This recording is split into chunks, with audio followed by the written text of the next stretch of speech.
Hello guys, Andrew here. Welcome back to Drew Tutorial. And in this video, I'm going to show you how to record your name pronunciation on Asana. So to find your name pronunciation, you want to click your account on the upper right hand side and go to your profile.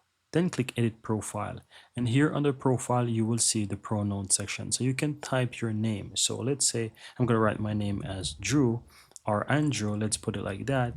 And if someone is not able to pronounce my name correctly, I can record an audio file so that they can listen it and that can help them to pronounce it better.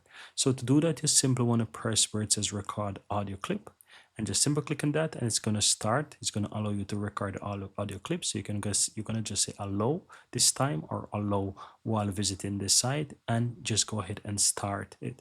Once you go ahead and choose allow, then you will be able to start recording.